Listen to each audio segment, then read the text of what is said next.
Montserrat! Que bom que estamos juntos! Neste tempo onde as conexões pessoais estão restritas, experimentamos o poder do amor de Deus que ultrapassa limites estruturais e nos alcança em nossos lares ou onde estivermos. Mais do que nunca, é tempo de esperarmos juntos e provarmos da força da cruz, que um dia nos uniu e nos edifica como sua família, chamada para amar a Deus, amar pessoas e proclamar Jesus para a glória de Deus. Uma família para ser, viver e servir para a glória de Deus.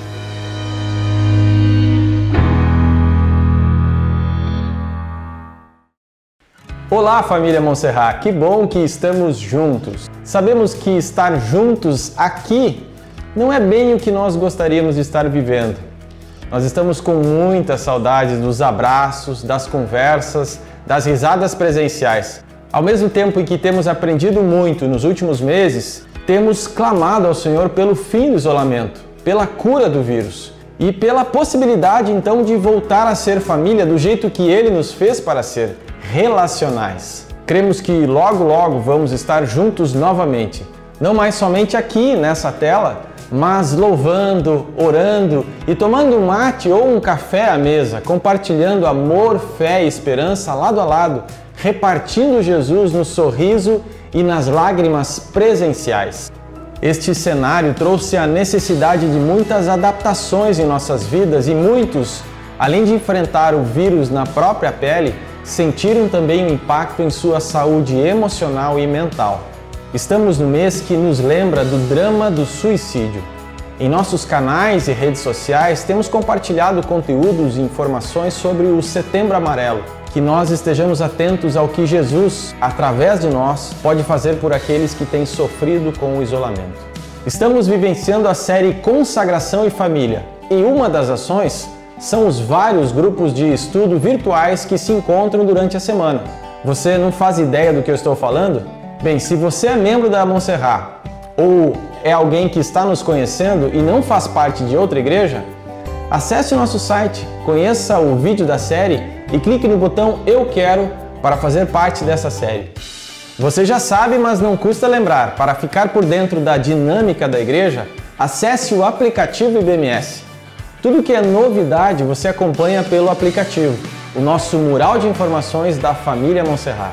Ser parte de uma família nos permite também fazer a nossa parte. E uma das maneiras de fazer isso é pelo comprometimento com a mordomia financeira. Exercite o princípio espiritual do dízimo pelo aplicativo ou pelo site, na certeza de que essa ação faz parte do processo de sermos uma família para ser, viver e servir para a glória de Deus. Deus te abençoe.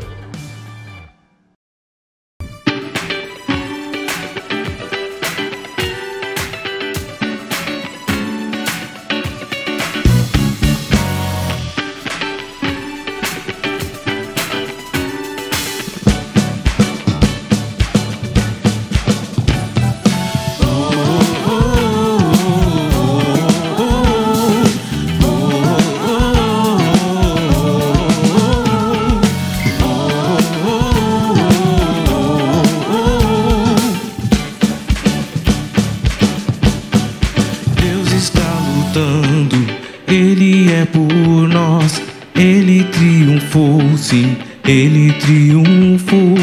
Estaremos firmes, sem temor algum, Jesus está aqui. Leva nosso fardo, pecado também, Ele triunfou, sim, Ele triunfou.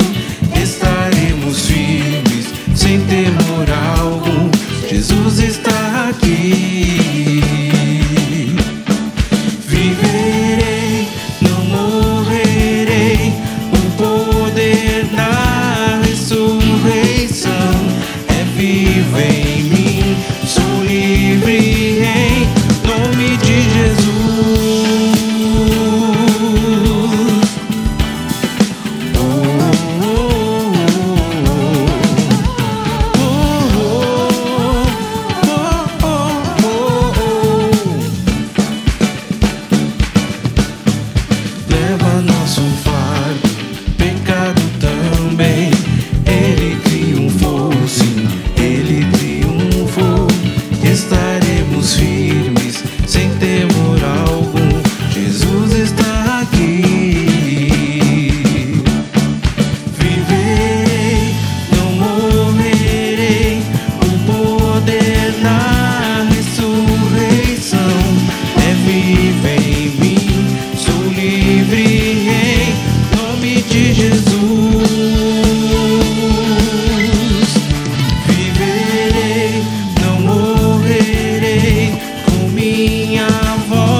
trazendo seu reino, firmado pra sempre. No nome de Cristo cai o inimigo e bradaremos grande ao Senhor. Deus está lutando, dissipando as trevas, trazendo seu reino, firmado pra sempre. No nome de Cristo cai o inimigo e bradaremos grande ao Senhor.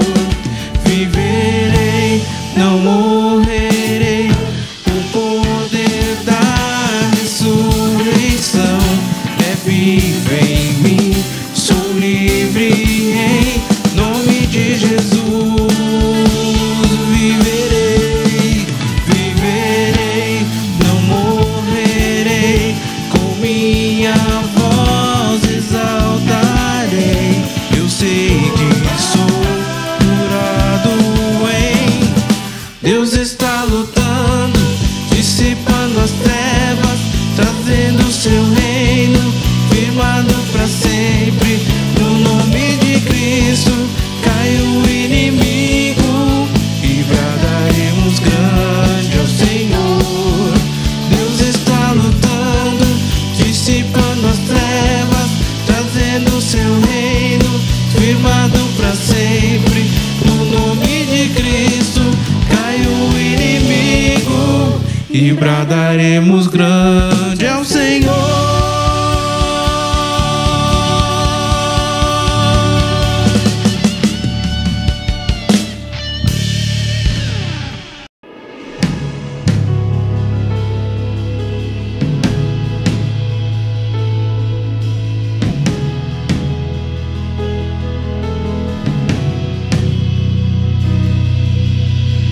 Que o Senhor te abençoe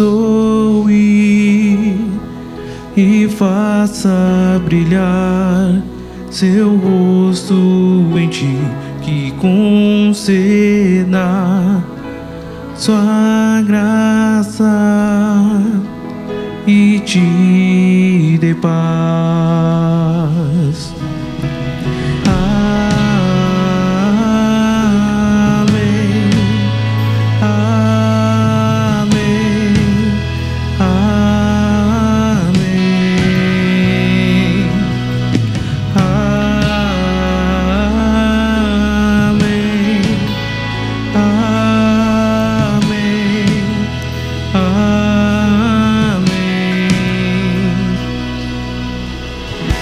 Senhor te abençoe e faça brilhar seu rosto em ti, que conceda sua graça e te dê paz.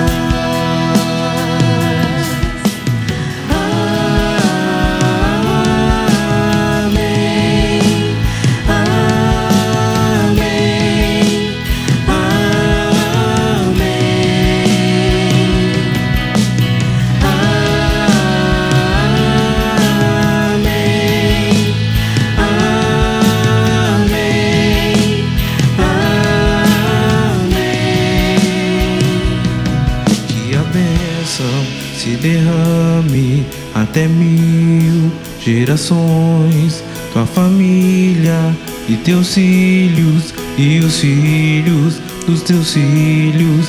Que a bênção se derrame até 1000 gerações, tua família e teus filhos e os filhos dos teus filhos. Que a bênção se derrame até 1000 gerações, tua família e teus filhos e os filhos dos teus filhos. Sua presença te acompanhe por detrás, por diante, do teu lado e em ti. É contigo, é por ti, e de dia e de noite, tua entrada e saída, e teu riso, e teu choro. É contigo, é por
Olá, eu me chamo Ranulfo. E eu me chamo Regina.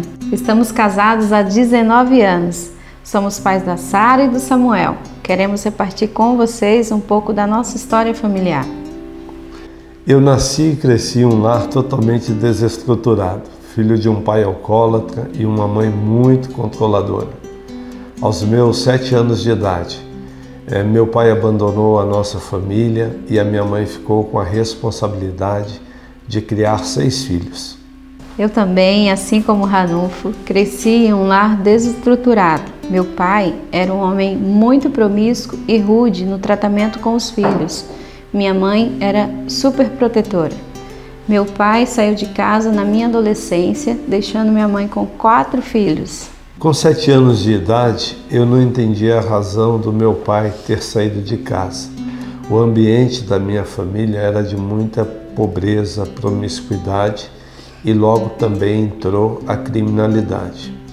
Aos meus 11 anos de idade, a minha mãe passou a ter um relacionamento com uma mulher. Eu e meus irmãos éramos motivo de zombaria das outras crianças por conta daquela relação. Isso trazia muita vergonha para mim e para minha família. Isso acabou me levando ao meu primeiro contato com uma arma de fogo quando eu tinha meus 12 para os 13 anos de idade. E logo também veio a minha experiência com as drogas. Meu objetivo era apenas somente de querer proteger a mim mesmo e os meus irmãos daquilo que era motivo de zombaria entre as outras crianças. Mas isso não parou por aí. Aquela arma e as drogas me levaram à criminalidade e o meu coração de adolescente estava tomado de culpa, revolta, desejo de vingança, pois eu culpava o meu pai pela vida que estava vivendo. O abandono do meu pai foi algo que causou uma grande ferida na minha alma, ao ponto de eu desacreditar no casamento e pensar que jamais me casaria, pois sempre achei que seria abandonada novamente e que nenhum homem me amaria. Pensava também que amor de pai não existia, pois se existisse, ele não teria abandonado a mim e aos meus irmãos, e que assim como aconteceu comigo, poderia acontecer com meus filhos também. Cheguei a desacreditar até de Deus e do seu amor, pois se ele existisse e me amasse, nada disso teria acontecido.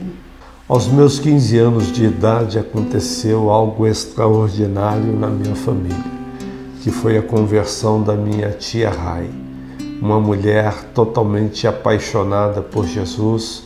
Foi a primeira semente do Evangelho na minha família. Eu me entreguei totalmente aos vícios e à criminalidade, mas minha tia foi um exemplo de Jesus na terra para mim. Uma mulher incansável de falar de Jesus e que Jesus tinha um plano especial em minha vida. Não acreditava nesse plano e que muito menos que um dia eu poderia ter uma família. Aos meus 22 anos de idade, tive a minha primeira experiência com Cristo, isso em 1994, na comunidade terapêutica Esquadrão da Vida de Bauru, aonde eu entreguei ali a minha vida a Cristo. Eu também fui muito influenciada por uma tia minha que era cristã. A casa dela era um lugar de refúgio para mim. Certo dia pensei em tirar minha própria vida, pois achava que assim tudo acabaria. Toda dor, sofrimento, ausência. Nesse momento, ouvi uma voz muito forte dentro de mim, mandando eu ir para a casa dela. Naquela noite estava acontecendo um culto, e no final daquele culto, fui quebrantada pelo Espírito Santo e entreguei minha vida a Jesus. Eu e Regina não tínhamos referências familiares até o dia em que entregamos nossas vidas a Cristo. Com a experiência da conversão, fomos tomados de esperança. No meu processo terapêutico, comecei a ver exemplos de pastores dentro daquela comunidade que moravam naquele local com seus filhos. E comecei também a sonhar que um dia eu também poderia ter a minha família se fosse igual daqueles pastores? 2 Coríntios 4,4 fala que o Deus dessa era, Satanás, cegou o entendimento dos incrédulos para que a luz do Evangelho não resplandeça. Quando eu me deparei com esse texto, eu comecei a entender que essa é uma das artimanhas de Satanás de tentar ocultar que Deus tem um projeto lindo chamado família para cada ser humano da face da terra. Quando nos conhecemos e nos casamos, decidimos que viveríamos o projeto de Deus chamado família para as nossas vidas e que os pecados e a falta de modelo das nossas famílias biológicas não nos impediriam de viver o plano de Deus. Estamos aprendendo na nossa jornada de 19 anos de casados que somos desafiados diariamente a viver um dia de cada vez e ser intencionais com nossas mudanças de maus hábitos, defeitos de caráter e com a consciência que viver família é um grande desafio e esse desafio requer entrega, sacrifício, renúncia, investimento de tempo de qualidade, mas que podemos ter a certeza de um final feliz, pois foi o próprio Deus que pensou nesse projeto lindo, chamado família. Nós e nossos filhos podemos dizer que vivemos em família. Sentarmos ao redor da mesa para as refeições, receber um abraço bem apertado da Sara ao acordar, passear em família, ver filmes. Quando estamos de férias, a praia é um dos lugares preferidos da nossa família. Temos aprendido a falar um para o outro como está o nosso coração, abrindo a vida, sendo humildes e pedindo perdão, reconhecendo as nossas falhas, pois filhos erram e pais também. E juntos temos a oportunidade de crescer, não esquecendo das qualidades, pois elas nos motivam a sermos melhores. Amamos música e é até difícil dizer qual é a nossa música preferida. Uma delas tem a ver comigo e com Samuel. Desde pequeno, ele sempre cantou para mim como é grande o meu amor por você. Hoje, não só canta, mas ele toca ao som do violão. E isso é muito especial para mim. É um memorial para nós dois. Jogar futebol com Samuel, lavar o carro, acabarmos molhado, andarmos juntos na praia debaixo de chuva, fazer exercício físico com a Sara, ter papos profundos com os dois sobre sonhos e futuro. Como família organizamos os 15 anos da Sara. Pensa num desafio, mas foi um dos dias mais especiais da nossa família. Nossa dança junto foi muito legal, para nós foi um memorial. Junto podemos ter celebrado uma data tão importante para ela. Junto com Samuel, oportunidades de lavar banheiro juntos também, de lermos livros agora numa idade bem legal e compartilharmos aquilo que está sendo dito ou falado um para o outro. Com a Sara, uma experiência linda na sua infância com 8 anos de soltar ela num toboágua de 27 metros de altura, claro, longe da presença da mãe. Aproximadamente há um mês eu tive a oportunidade de fazer uma viagem com Samuel e levá-lo ao Esquadrão da Vida de Bauru, lugar onde aconteceu a minha conversão. E foi muito especial porque eu levei ele embaixo de uma árvore onde eu fiz essa entrega da minha vida a Cristo. E eu ouvi da boca dele: Pai, foi aqui que começou a minha história. Porque o Evangelho muda a vida e ele muda histórias, ele muda gerações. São inúmeras coisas que vivemos e fazemos juntos, que nunca vivemos nem imaginávamos que viveríamos. O verdadeiro propósito de Deus para a família. Nós consagramos nossa família a Deus.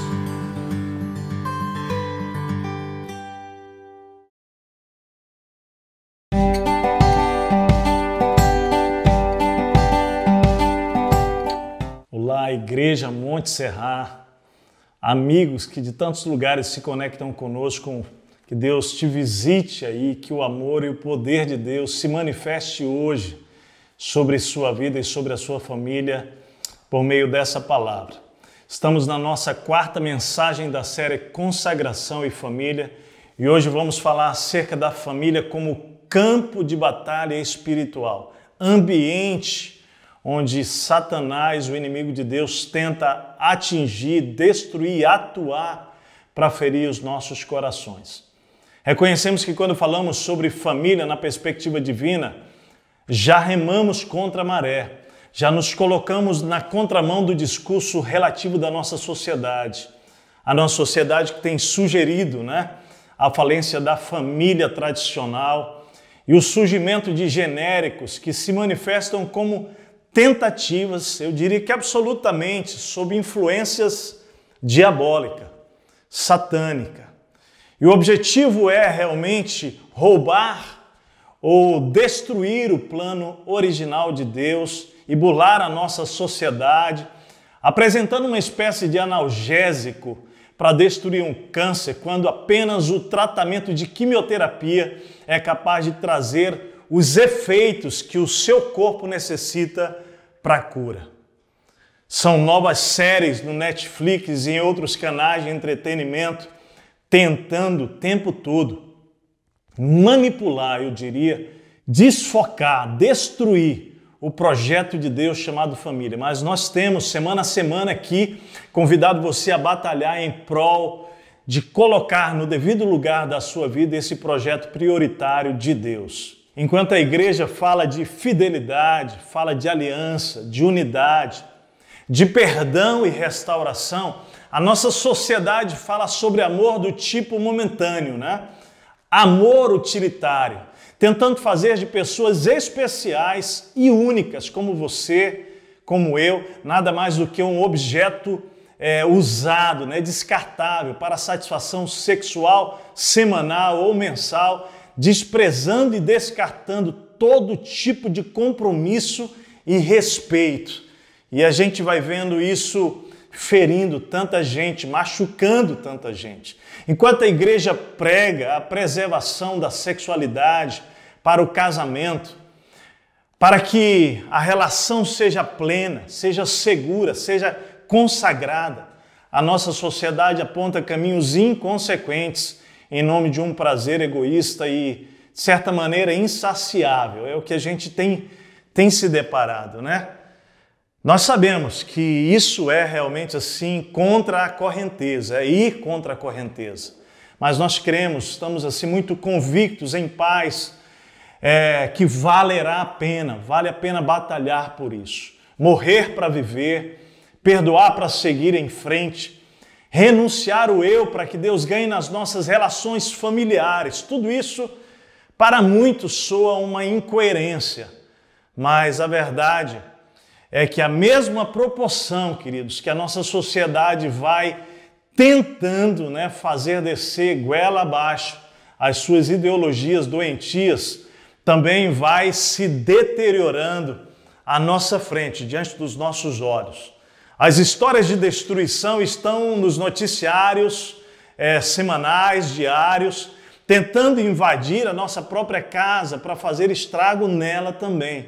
E a gente está aqui com muito temor e tremor, chamando a sua atenção para isso, E não tem clínica, não tem gurus, não tem religião, viu? Não tem livros ou políticos que possam responder ao anseio da alma do ser humano, do homem, da mulher, do menino, da menina, do jovem, da jovem, do adulto, do idoso. Apenas Jesus e suas verdades são capazes de transformar e libertar, eu diria de curar a vida de quem já se feriu nessa brincadeira de mau gosto, E aqui, queridos, de novo, não estamos falando de religião, estamos falando de Deus, estamos falando do amor de Jesus, amando você, Deus amando você, a ponto de dar o seu único filho Jesus para que você possa ter vida abundante, para que eu possa conhecer a vida abundante. A Bíblia dá o roteiro, A Bíblia dá a direção, saídas para o engano. Jesus respondeu: vocês estão enganados porque não conhecem as Escrituras nem o poder de Deus. São duas coisas, né? Conhecer a palavra de Deus, mas conhecer o poder de Deus. Mateus 22, 29. Hoje eu gostaria de convidar você para refletir acerca das batalhas espirituais que acontecem em várias dimensões da nossa vida, mas sobretudo na família. Por isso o nosso foco hoje é a família como um campo de batalha espiritual. Nós vamos chegar no aspecto mais importante desta palavra, que é como vencer essa batalha. Não é? Fique conosco, acompanhe o raciocínio daquilo que o Espírito vai ministrar para nós. Precisamos entender que estamos mesmo enfrentando um momento de guerra. Há uma batalha descarada, né, contra a família e a sua essência. E nós não podemos baixar a guarda, simplesmente assistir tudo isso. Precisamos estar preparados. Famílias, nós queremos que você esteja preparado para essa luta, para essa batalha.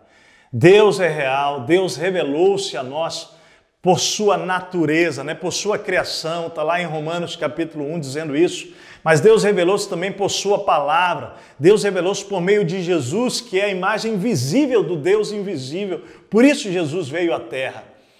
A nossa sociedade, em nome da razão, da lógica, eu diria que da inteligência, tem tentado enrolar todo mundo e destruir valores inegociáveis, relativizando tudo e jogando toda a verdade de Deus, ou tentando, né, jogar toda a verdade de Deus no lixo, para submeter-se à escravidão das suas próprias verdades. Mais do que guerra de personalidades, de preferências, mais do que uma questão de ponto de vista, a família é um lugar de batalha espiritual e nós temos que ter noção disso. Vamos olhar então esta ação toda, né, dos demônios atuando contra a família. Como Satanás tenta estabelecer as batalhas no meio de uma família. Eu diria que o principal alvo dele é quebrar os vínculos relacionais familiares. Ele vai atuar para que haja rejeição, desprezo, quebra de confiança, desrespeito, humilhação. Entenda, querido, o diabo monta ciladas atraentes com o objetivo de que o amor mude de direção. Ele vai convidar você para cometer pecados secretos, aprisioná-lo primeiro, aprisioná-la primeiro e depois torná-lo público. É assim que ele trabalha. Do início ao fim, o alvo dele é levar você a quebrar a sua aliança, primeiro com Deus, depois com seu pai, irmão, irmã, marido, esposa. A porta de entrada, queridos, são os nossos próprios maus desejos que ardem dentro de nós e têm poder para nos arrastar e nos seduzir, nos levando a pecar e, consequentemente, à morte. Por isso que Tiago, ele fala sobre isso. Quando alguém for tentado, jamais deverá dizer, estou sendo tentado por Deus, pois Deus não pode ser tentado pelo mal e a ninguém ele tenta. Cada um, porém, é tentado pelo próprio mau desejo, sendo por este arrastado e seduzido. Então esse desejo, querido, tendo concebido, dá à luz o pecado, e o pecado, após ser consumado, ele gera a morte. Tiago, capítulo 1, 13 a 15. Entender isso nessa batalha espiritual, para também não ficar culpando o diabo, entender por onde tudo começa, pelos maus desejos. Mas o diabo, ele trabalha montando o cenário. Daí, querido, quando é consumado, vem o restante. Entra na nossa vida a mentira, a imoralidade, os furtos, a disputa, os abusos, as traições, os enganos, os isolamentos, as agressões. Entenda bem, ferindo, Satanás começa a colocar uns contra os outros dentro da própria casa, dentro da própria família. Endurece o coração dos familiares. E quando algo assim acontece na pessoa ferida, né, seja o filho, seja o irmão, seja o marido, seja a esposa, o pai, mãe, seja um genro, seja uma nora, uma sogra, um parente, ou seja um amigo, se instala, preste bem atenção, um processo de batalha, de guerra espiritual, que eu gostaria que você pudesse entender como ela acontece. Tudo começa pela indiferença. Quando esse cenário é montado, a indiferença, e é importante entender que a indiferença é o contrário do amor, não é o ódio necessariamente. Quando alguém é machucado por outro e ferido, e não percebe aquele que feriu, né? Uma mudança na vida dele, uma mudança na vida do agressor, ele vai entrando, o ferido, num estado de sofrimento agudo, uma espécie de rejeição prolongada, toma o coração daquela pessoa que foi machucada. Então, para lidar com a dor da rejeição, ela vai usar a indiferença como seu mecanismo de defesa. Daí que saem as frases como, olha, essa pessoa morreu para mim, ela não existe mais para mim. Para mim é como se ela nunca tivesse existido, nunca tivesse conhecido. É nesse ponto aqui, pessoas feridas, elas vão construir cemitérios particulares para enterrar pessoas que os feriram emocionalmente. Por vezes, querido, ainda até mora dentro da mesma casa. Filhos com pais ou vice-versa, marido com esposa, esposa com marido, irmão com irmão. Nesse processo, querido, da batalha espiritual, a Bíblia diz que o diabo, ele veio para matar, roubar e destruir. E quando esse cenário da indiferença acontece, o inferno começa a celebrar, bater palmas para a nossa casa. E sabe o que acontece com o nosso lar, com a nossa casa? Vai ficando com cheiro de morte. Nesse ciclo, o segundo processo é o da raiva. Quando não há arrependimento no agressor, a mudança, chega então um momento que a pessoa ferida sai do coma emocional. É quando a pessoa percebe que a sua indiferença não gera mudança no outro e então ele vai precisar lidar com o outro com muita raiva. Nessa fase aqui surgem calúnias, surge o sentimento de querer destruir o outro, o desejo por vingança, né? Eu vou fazer o mesmo com ele, com ela. Aqui acontece a difamação. Provavelmente você já viu alguém que passou por isso, né? De destruir o ex-marido, difamando para o pai, para a mãe, para os amigos, parentes. E de repente essa pessoa aparece de novo com aquele ex-marido e ninguém entende. É porque ele fez isso no meio da raiva, dominado por esse sentimento de vingança, de ira. O que acontece nessa fase é que o ferido age assim porque eterniza, não é, o que é efêmero, o que é temporal. E aqui há uma lição. Se você está nessa fase, cuidado. Não tome decisão precipitada. Dor extrema, e não é só dor, alegria extrema também, são momentos os mais perigosos para tomar qualquer decisão. A gente cuida disso lá em casa muito. A impressão é que aquilo que é tão bom ou aquela dor terrível vai durar para sempre. Não, querido, mas passa, vai passar. Pode durar 6 meses, 1 ano, vai passar. Então, cuidado. O próximo passo desse processo é o conflito interior. Por quê? Porque esse ódio, essa raiva, ela começa a entrar em choque, né? Com princípios da Bíblia. E se você conhece a palavra de Deus e o que Jesus ensina acerca de perdoar, por exemplo, você vai entrar num grande conflito entre o seu sentimento e os princípios da palavra de Deus. Você vai viver esse drama. Eu faço o que as minhas emoções estão mandando ou o que a palavra de Deus me orienta? Uma das principais estratégias de Satanás para destruir uma família após uma tragédia é levar você a desistir de tudo e olhar apenas para os seus sentimentos, para a sua dor. Sem dúvida, querido, e eu quero dizer isso aqui com toda a sensibilidade, que os nossos sentimentos são importantes para Deus, mas eles não são confiáveis. Não podemos dirigir a nossa vida pelas emoções, não. Precisamos dirigir por princípios espirituais. Em Provérbios 3 diz assim: confie no Senhor de todo o seu coração e não se apoie em seu próprio entendimento, sentimento. Reconheça o Senhor em todos os seus caminhos. Olha lá o que diz. E Ele endireitará as suas veredas. Não é você fazendo loucuras. Não seja sábio aos seus próprios olhos. Tema o Senhor e evite o mal. Isso dará saúde ao corpo e vigor aos ossos. Jesus nos ensinou sobre amar os nossos inimigos. Jesus nos ensinou a orar por eles, a perdoar os que nos traem, nos ferem, a dar a outra face, a não nos vingarmos, mas entregar a nós mesmos a Deus. Pedro repete isso lá na primeira carta de Pedro, capítulo 2. Vamos aprender a devolver o mal com o bem. Cristianismo é um grande desafio. Jesus mesmo viveu essa batalha no Getsemane, né? Diante daquele drama, o jardim da prensa. né? Essa etapa que ele passa lá e ele diz, Senhor, faz a tua vontade, não a minha, porque as emoções dele eram desafiadoras. Eu diria que essa aqui é uma das etapas mais importantes, porque aqui muitas pessoas decidem seguir o seu próprio coração e não o coração e as orientações da palavra de Deus. Provérbios capítulo 4, 23 fala do coração do ser humano, que de lá procedem as fontes da vida. Interessante, né? Fonte, água, mágoa. Olha só que interessante. É má água. É água suja que está depositada lá no nosso coração.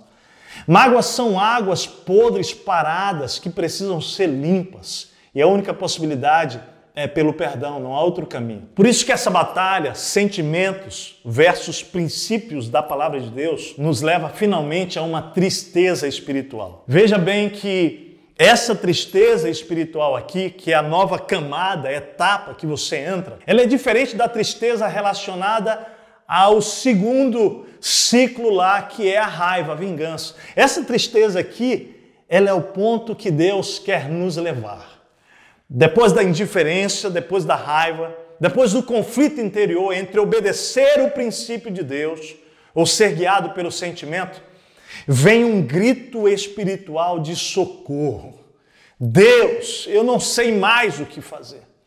Esse processo todo, querido, ele toma um novo rumo quando você se dá conta que as suas armas emocionais são falíveis. Mais do que isso, elas são traiçoeiras, são confusas e elas geram mais guerra, elas geram mais contenda, mais dor, mais desprezo, mais batalha, mais combate. Esse é o ponto da frustração espiritual. Você entende que não consegue perdoar por si mesmo, mas que também, querido, a falta de perdão aniquila a sua própria alma. Entenda bem isso, essa tristeza espiritual é a ação de Deus em você, em mim, para gerar vida e não deixar nós morrermos, querido.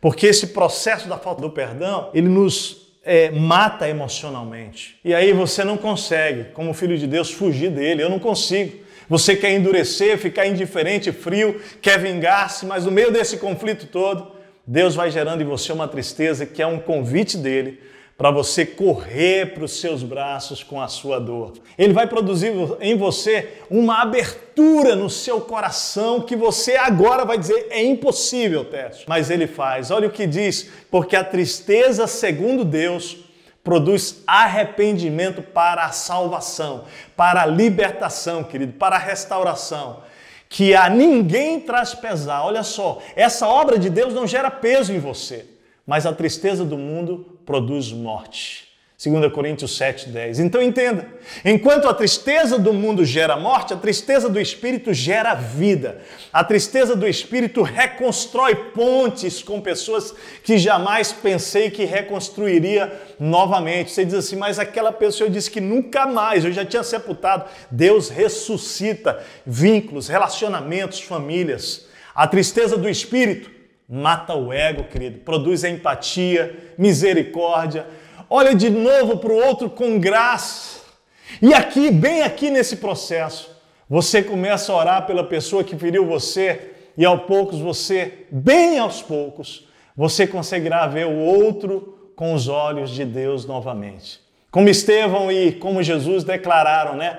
Pai, perdoa-lhes, porque eles não sabem o que fazem. A gente começa a dizer, Senhor, perdoa-lhes, eles não sabem o que fizeram, Pai. Nesse ponto, ouça bem o que vou dizer, você dá voz à sua dor. Você para de negar e lida com a sua dor ao lado do Espírito Santo, de mãos dadas com Ele. Aqui você rompe com as mordaças emocionais, começa a vomitar toda a água parada, todo o lixo, né? Você sabe disso quando você come uma comida e essa comida está de alguma maneira intoxicada, né? Ela precisa sair de você, senão ela vai gerar febre, enfermidade. Então entenda isso. O lixo emocional precisa ser vomitado e dado descarga da nossa alma. Seu corpo não consegue lidar com lixos emocionais. A propósito, os médicos, eles dizem isso, né? A medicina já diz que muitas doenças físicas são originárias, né, na área emocional, da enfermidade emocional. Nessa fase da frustração espiritual aqui, gerada pelo Espírito Santo de Deus, você toma esse posicionamento, rompe com o silêncio do aprisionamento e aplica Tiago 5,16, né? Confessar os vossos pecados uns aos outros e orai uns pelos outros para que vocês sejam curados. Muito pode, por sua eficácia, a súplica de um justo, a oração de um justo, né? Isso é poderoso. Aqui a gente faz confissão uns para os outros, abre o coração. Essa atitude é importante porque a gente sai do vitimismo e assume o nosso próprio pecado também. Né? Assumimos a nossa indiferença, a nossa raiva, as calúnias que fizemos, a vingança, os nossos erros diante de Deus e diante de pessoas. Admitimos, não é? Esta realidade pessoal, espiritual que vivemos e que nós que fomos feridos também precisamos de perdão de Deus. Também precisamos pedir perdão a Deus, tanto quanto aqueles que nos feriram. Os pecados são diferentes, mas a condição ela é a mesma. Todos nós, sem exceção, porque nenhum de nós aqui é melhor do que o outro, precisamos de perdão, de misericórdia do Pai Celestial. Você consegue entender o que Deus está falando com você? Isso é tão profundo, isso é tão sério, querido. Esse é o ciclo, tudo começa lá, né, pela indiferença, depois a raiva, mas essa raiva te leva a um conflito espiritual profundo que vai convergir para esse momento, né, em que você é colocado diante de Deus. Mas, Tessa, até quando eu tenho que esperar, orar, né, clamar por uma restauração? Meu querido, até quando você deve orar por quem feriu você? O tempo que for preciso. Eu diria que você deve orar até bater na ferida e não sentir mais a dor que ela provoca. É aí. Ah, Tessa, para mim não dá. Lembra? Agora você não age mais por emoção, você age por princípio, não mais por sentimento. É isso que vai levar você a experimentar a vitória nessa batalha espiritual. Sua batalha espiritual, preste bastante atenção, não é contra o seu pai jovem, não é contra a sua mãe, não é contra o filho, não é contra o seu irmão, não é contra o seu ex-marido, sua ex-esposa ou seu marido atual, esposa atual. Sua luta é espiritual nas regiões celestiais. Isso é invisível e é por isso que você só conseguirá vencê-la saindo da sua carne, né? Do seu eu, das suas emoções, indo para a cruz de Cristo, para a obediência a Cristo. Coloque-se em oração, querido, guerreie dia e noite, madrugada, quando você menos perceber, a lente, né? A lente que você estava usando, que enxergava o seu agressor de forma desfocada, distorcida, ampliada, às vezes reduzida demais, passa a enxergar o outro de forma integral, não desprezando aquilo que é mal, mas cheio da graça de Deus para lidar com as imperfeições. Daí vem a memória curada. Estamos fechando o ciclo. Olha que coisa linda. Você decidiu dar as mãos para perdoar. Olha que vitória acontece nesta batalha espiritual. Você não tem mais medo do passado, não tem vergonha, não tem culpa, nem autopiedade, nem vitimismo, nem acusação do inimigo. Você pisou na cabeça do diabo e ele foi derrotado, querido. Você pode dar o seu testemunho livremente, você não vai precisar mais negar o passado. A propósito, você volta lá no passado sem precisar trazer de lá ressentimento, amargura, raiva, mas lições, valiosas lições que valem a pena. E você começa então, querido, repartir. Agora, olha só, a sua cura curará outros. Sim, você sabe disso, querido. Pessoas feridas ferem pessoas, mas pessoas curadas, o quê?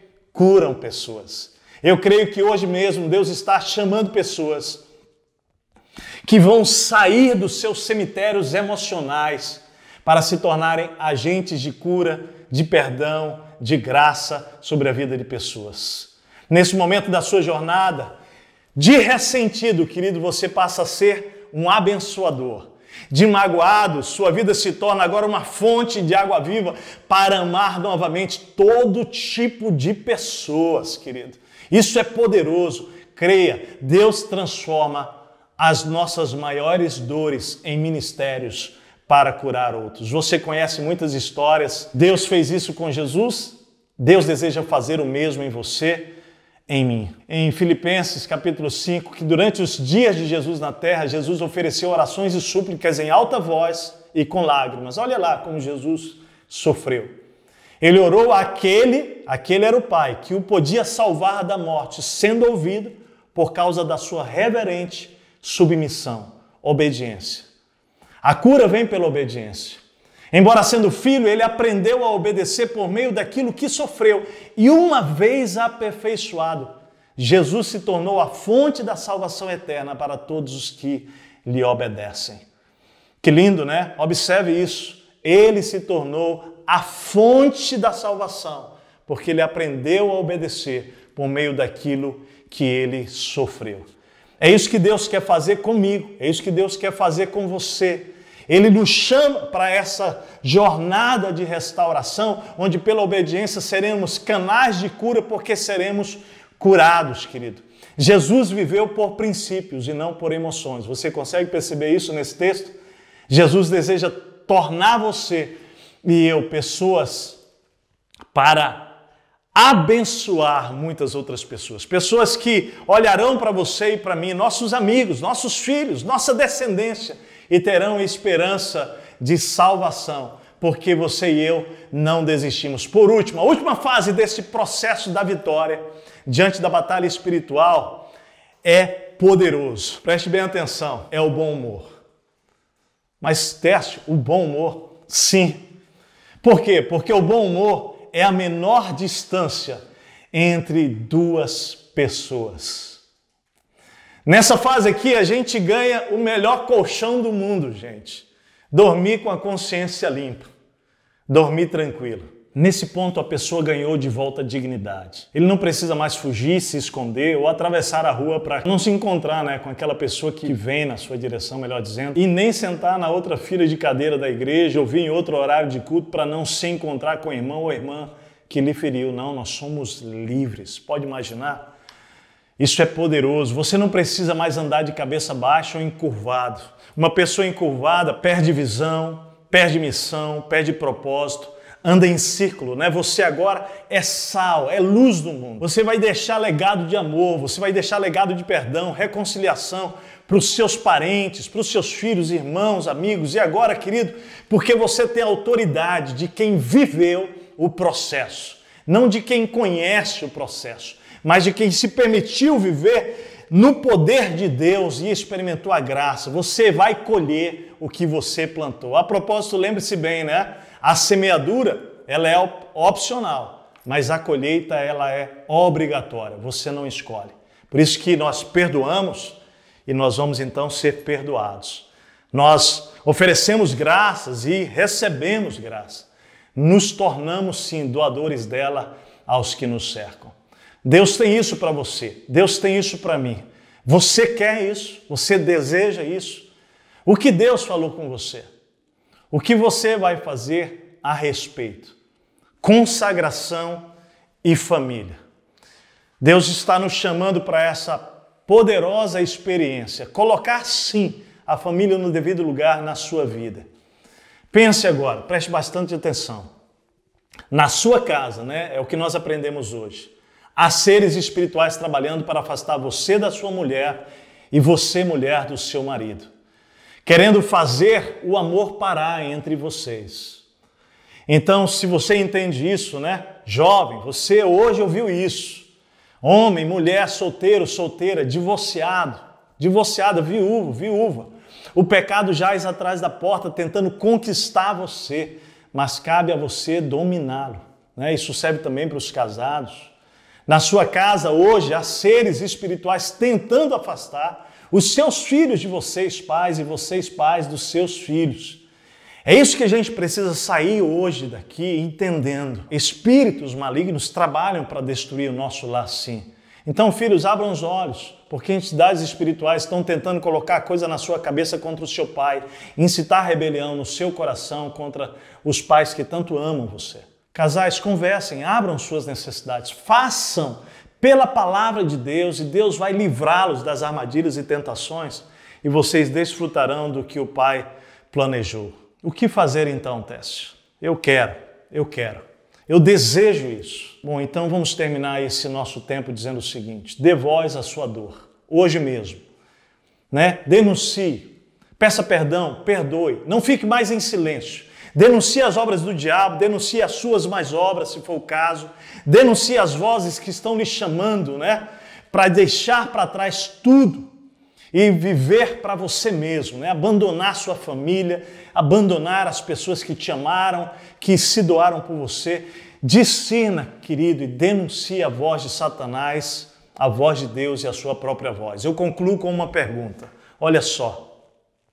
Qual é a voz, qual voz que você está dando ouvidos? Você precisa discernir as vozes de onde elas estão vindo. Jesus e Pedro, é interessante, né?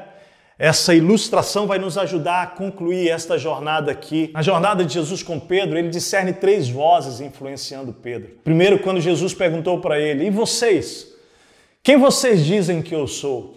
Simão Pedro respondeu: tu és o Cristo, o Filho do Deus vivo. Respondeu então Jesus: feliz é você. Olha a resposta de Jesus: Simão, filho de Jonas, porque isso não foi revelado a você por carne ou sangue, mas por meu Pai que está nos céus. Mateus capítulo 16, versículo 15 a 17. Jesus discerniu que aquela voz era a voz de Deus na mente de Pedro. O segundo momento interessante é depois, quando Jesus ele está anunciando a sua morte, Pedro declara para Jesus, né, que ele não poderia morrer e ele não ia deixar, não, que aquilo acontecesse. Então Pedro, chamando à parte, começou a repreender Jesus, dizendo: nunca, Senhor, isso nunca vai te acontecer. Jesus virou-se e disse a Pedro: para trás de mim, Satanás. Você é uma pedra de tropeço para mim e não pensa nas coisas de Deus, mas na dos homens. Incrível, né? Jesus está discernindo que aquele pensamento, naquele momento, aquela voz não vinha de Pedro, mas vinha de Satanás. Por isso que ele repreende a Pedro ali, repreendendo Satanás. E a terceira voz e situação ali é quando Jesus discerne que é a própria voz de Pedro. Quando Pedro estaria ali próximo a negar Jesus, né? E Jesus começa a anunciar que ainda essa noite vocês me abandonarão, pois está escrito: ferirei o pastor e as ovelhas do rebanho serão dispersas. Pedro respondeu: ainda que todos te abandonem, eu nunca te abandonarei. Respondeu Jesus: asseguro que ainda esta noite, antes que o galo cante 3 vezes, você, Pedro, você me negará. Aqui ele tem um discernimento que, na verdade, era pensamento do próprio Pedro, né? Ali era o orgulho, o amor de Pedro misturado, era uma loucura, né? Lucas 22, 31. Simão, Simão, Satanás pediu você para peneirá-lo como trigo, mas eu orei por você para que a sua fé não desfaleça. Então, olha como Jesus discerne. Eu quero te convidar a limpar os seus ouvidos bem e as suas lentes espirituais, porque eu e você, em guerra espiritual, precisamos discernir as vozes que estão na nossa mente e enxergar com os olhos de Deus a sua vida e família, e a partir daí agir pelos princípios da palavra de Deus e não pelos sentimentos. Terço, como essa batalha termina? Qual é o final desta grande batalha espiritual? Quero te levar para Apocalipse e vamos ler os 2 textos que vão apontar o final dessa grande história aqui na Terra. Não é só o final da sua batalha espiritual, é o final da grande batalha.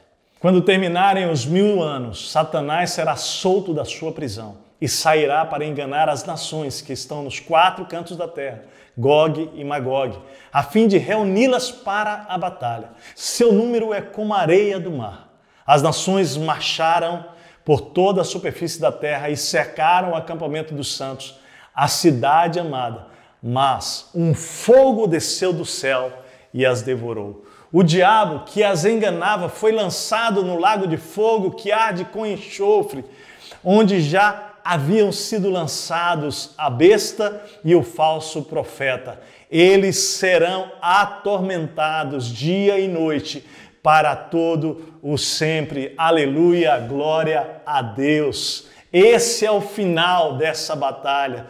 O texto continua dizendo, né? Então vi novos céus, em Apocalipse 21, e nova terra, pois o primeiro céu e a primeira terra tinham passado, e o mar já não existia. Vi a cidade santa, querido, a nova Jerusalém, que descia dos céus, da parte de Deus, preparada como uma noiva adornada para o seu marido. Ouvi uma forte voz que vinha no trono e dizia: agora o tabernáculo de Deus está com os homens, com os quais ele viverá. Eles serão os seus povos. O próprio Deus estará com eles e será o seu Deus. Ele enxugará. Você está chorando hoje, querido, sofrendo hoje, olha lá. Ele enxugará dos seus olhos toda lágrima. Não haverá mais morte, nem tristeza, nem choro, nem dor. Pode colocar aí, querido, nem desprezo, nem traição, nem imoralidade, pois a antiga ordem já passou. Aquele que estava assentado no trono disse: olha só, estou fazendo novas todas as coisas. E acrescentou: escreva isto, pois estas palavras são verdadeiras e dignas de confiança. Disse-me ainda: está consumado, está feito. Eu sou o Alfa, eu sou o Ômega, o princípio e o fim. A quem tiver sede, darei de beber gratuitamente da fonte da água da vida. O vencedor herdará tudo isso, e eu serei seu Deus, e ele será o meu filho. Um parênteses importante agora que segue. Mas os covardes, incrédulos, depravados, assassinos, os que cometem imoralidade sexual, os que praticam feitiçaria, os idólatras e todos os mentirosos, o lugar deles será no lago de fogo que arde com enxofre. Esta é a segunda morte. Apocalipse 21, 1 a 8. Mas não é esta a morte que Deus tem para você. É vida. E eu quero orar agora declarando isso sobre a sua vida. Vamos orar, vamos quebrar nesse momento toda ação maligna sobre a sua vida, sobre a sua família. Hoje, quebrar o ciclo e entrar no ciclo de bênção e restauração para a glória de Deus. Você quer isso? Põe a mão aí no seu coração, diga isso: Senhor Deus, agora, no nome de Jesus, eu renuncio, eu desfaço, eu quebro, eu anulo toda ação, toda legalidade, todo direito dado a espíritos malignos sobre a minha vida, sobre a minha família. E agora eu oro clamando pela restauração. Senhor, eu quero declarar hoje, Senhor, em nome de Jesus, que o Senhor tem liberdade para entrar no meu coração, me tirar deste coma emocional, arrancar de mim esta raiva, Senhor, transformar a minha vida. Eu não quero mais viver por emoção, por sentimento, mas por princípio, Senhor, por princípio. Deus, eu oro por isso agora, e eu oro que o Senhor comece a levar cada uma destas pessoas que agora está orando, clamando de todo o coração, que tem sofrido, Senhor, que estavam quase tirando suas vidas, desistindo, mas agora ouviram uma palavra de esperança. Senhor, nada é impossível ao Senhor. Agindo o Senhor, quem impedirá? Se Deus é por nós, quem será contra nós? Pai, quebra agora, anula e começa uma obra de restauração nessas vidas, onde elas sejam livres para a glória de Deus. Pai, traz perdão, traz cura, traz restauração, uma jornada de restauração. Ó Deus, para a honra e para a glória do Teu nome, é a nossa oração em nome de Jesus. Amém, amém e amém. Vamos continuar batalhando juntos para colocar a família no devido lugar na nossa vida. Que Deus abençoe você. Entre em contato com a nossa igreja lá pelo nosso site, faça parte da jornada que estamos fazendo, da nossa campanha, toda quarta-feira nos nossos grupos estudando sobre família. Que Deus abençoe a sua vida. Receba esta palavra como uma palavra de vitória sobre todo principado e potestade na sua vida. Um grande abraço. Deus abençoe você.